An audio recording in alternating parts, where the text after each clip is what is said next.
Hey guys, Professor Bill, Comic Book University, and Star Trek Through the Mirror, issue number 3. This is such a fantastic book. So here, look, I'm gonna make a quick little complaint. I don't know if it's the colors or the pencil or a combination of both, but it looks like your typical IDW book in the beginning. At the end, when Woodward gets his hands on it, oh my God, this guy deserves to be paid more, okay? The other stuff is passable. It's more than passable. It's good. They look like the characters. You're not talking about just making general characters. You're talking about making actual characters look like real human beings. That says something. You know what I'm saying? In the Marvel Cinematic Universe and all that stuff, you try to hire actors who look like the characters. That's sometimes easier to do.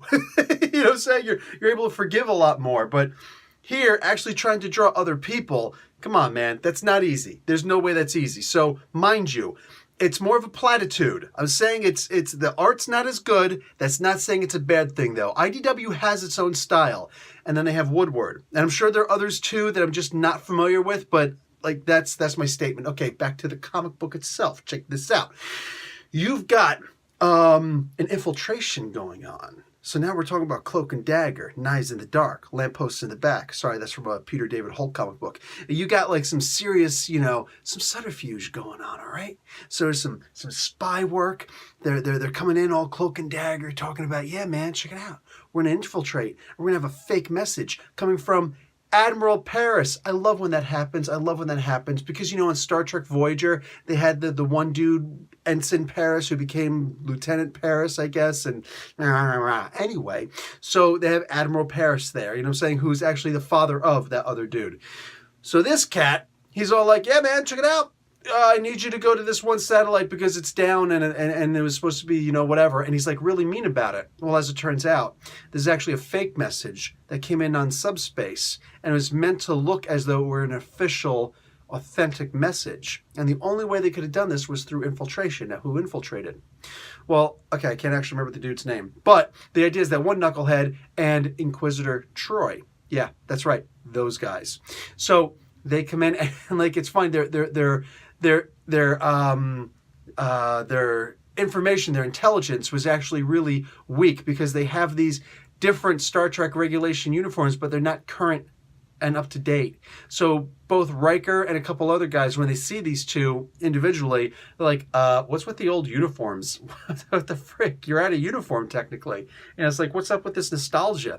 So it's funny seeing them try to weasel their way out of this. And it's to me, I'm sorry, this is hysterical, but the plan seems to go as they expected. The trick is, Captain Picard isn't an idiot.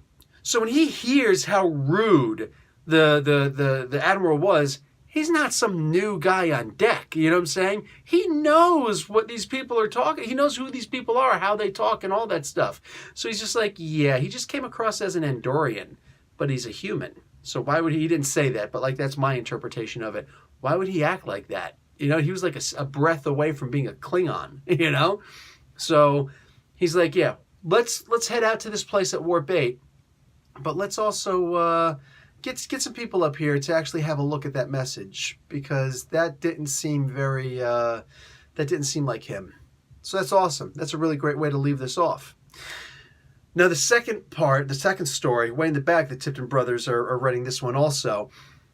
Basically what happens here is it's Data, the half-Borg, it looks like Data, beating up some Klingons to get to Spock. So is this actually, is this a hostage negotiation? Did he make out some kind of a deal? What's going on? But this is also the Spock from the Through the Mirror universe, the Dark Mirror universe, the Mirror universe. Anyway, so this is great. And we also see that from the Mirrorverse, the evil versions, the more totalitarian versions, they're like, okay, we finally got enough supplies and equipment and backup, repair modules and everything so that not only can we break through the Cardassian and Klingon line, but we can also kick a little bit of booty and help out the other ships that are going to come by too. Dude, that is just so crazy. You're talking about this version of Picard actually becoming like the Grand Admiral of Starfleet. I mean, that's crazy because like what he's doing here is nuts.